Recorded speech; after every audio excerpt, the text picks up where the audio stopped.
번째 섹션 소개 부탁드리겠습니다. 네, 알겠습니다.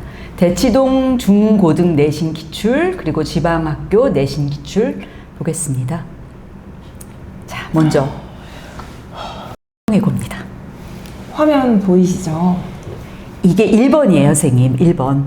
요게 1번 문제고요. 여기서부터 여기까지가 한 문제예요. 여기까지가. 지문은 이만큼이에요.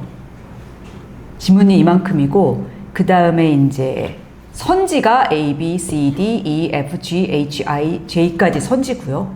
이게 1번 문제입니다. 이 내용은 그리고 제임스 카메론 감독 인터뷰 글이거든요. 외부 지문이에요. 와.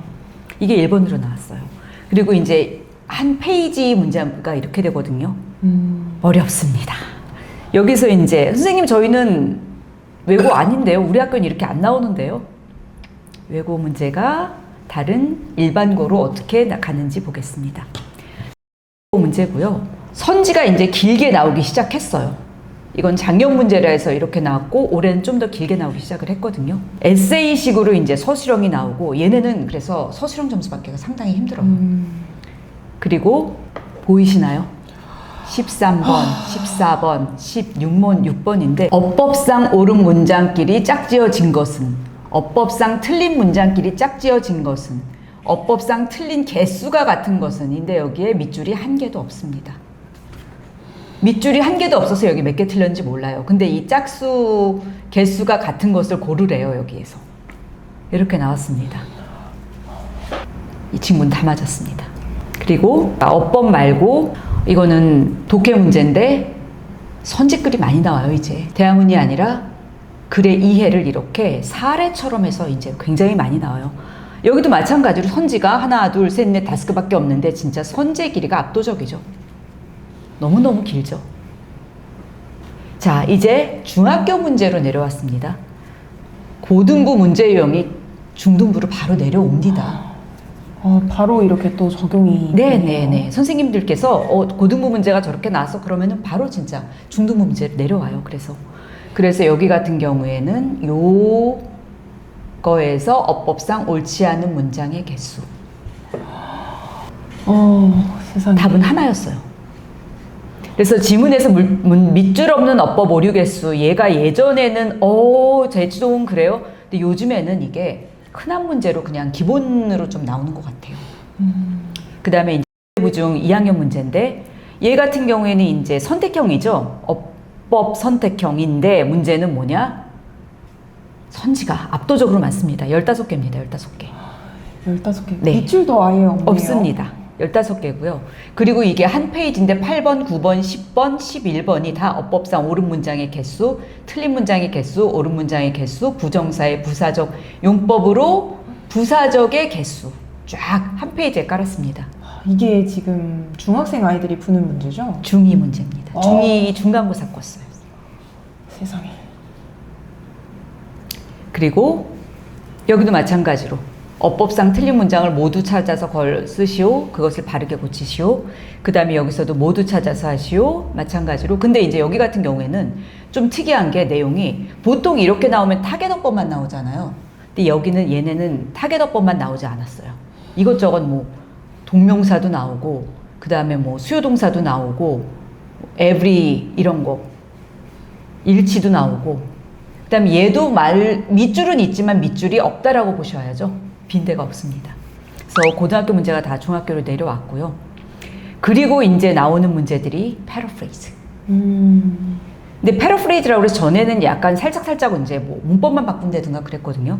근데 이제 얘네가 이게 분사구문 지문이었는데 원문이 이거를 싹 정말 완전히 싹 바꾸면서 이 리드가 자동사로 쓰인 거로 나오면서 이렇게 나면서 어법 틀린 거 고르라고 그랬는데 애들이 너무 낯설은 거죠. 중학교 문제니까. 그래서 많이 틀렸어요, 이게.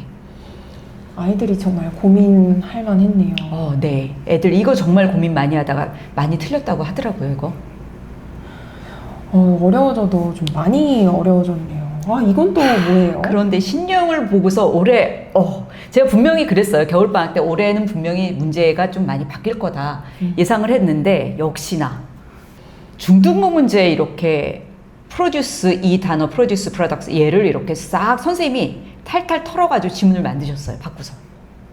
그 다음에 이게 한 학교 시험 문제에서 컨텐츠 문제 이렇게다. 이 아이들이 단어 예. 단순히 뜻만 알아서는 할 수가 없습니다. 예, 할 수가 없습니다.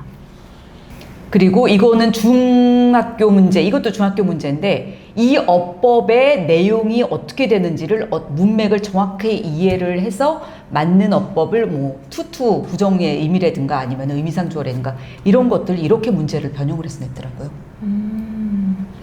그런데도 우리 아이들이 다 맞았네요, 원장님. 네, 맞았습니다.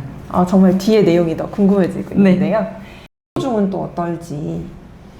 이 문제는 밑줄 친 C가 내포하는 바로 옳은 것은 이걸 보면서 애들이 내포하는 게 뭔 뜻이야? 함의 고등부 문제, 함의 문제 있잖아요. 그거를 이렇게 약간 변형시켜서 낸 것 같아요. 이 애가 함의할 수 있는 거, 함의 문제. 이것도 상당히 킬러 문제였었어요. 그래서 수능형의 21번 네. 문항이 그대로 또 네, 중학교 이렇게. 유형으로도 내려오네요. 네, 그러면 네, 이렇게 어려워진 내용이 우리 네. 원장님께서 생각하신 네. 원인 그리고 그 네. 원인에 대한 솔루션들을 좀 제시를 해주실 텐데요. 네. 이렇게까지 어려워진 이유가 혹시 어떤 걸까요? 두 가지가 있다라고 생각이 돼요. 첫 번째는 챗GPT. 나오면서 분명히 어려워질 거라고 예상을 했는데 역시나 진짜 전에는 저 같은 경우도 이제 문제를 말 때 사람 머리로 만드니까 일직글 하나 뽑으려면은 진짜 몇 시간이 걸리고 이제 근데 이제 챗이 나왔으니까 훨씬 더 어려워졌고 그리고 선생님의 시험 문제도 어려워졌고 그 다음에 이제 당연히 챗이 나온 이후로 문제의 선지의 길이라든가 그런 것들이 훨씬 어려워졌고 그리고 이제 제가 이거는 선생님께 들은 건데 교육과정의 지침 자체도 이제는 AI 시대에 이거를 맞출 수 있도록 교육과정에 그런 게 지시사항이 좀 있다라고 들었어요.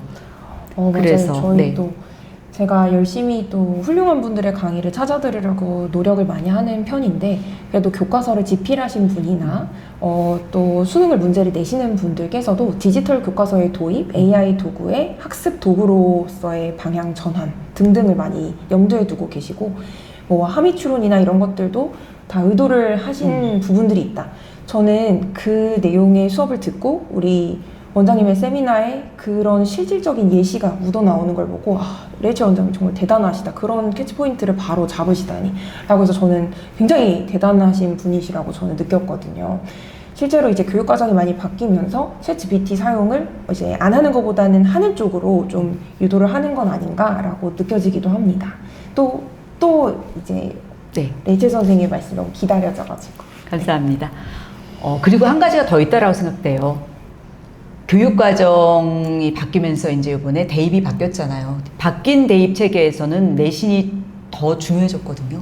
그러기 위해서는 내신에 변별력을 더 둬야 되니까 당연히 고등부 내신이 어려워지고 그러니까 또 이제 요즘에 특목자사의 중요성도 더 많이 대두가 되고 그러니까 중학교 내신 시험이 더 어려워졌다라고 생각이 돼요. 그래서 챗GPT가 나온 다음에 이제 내신이 어려워지기도 하고 어법도 이제는 타겟어법만 그렇게 나오진 않더라고요. 전체적으로 다 봐야 돼요.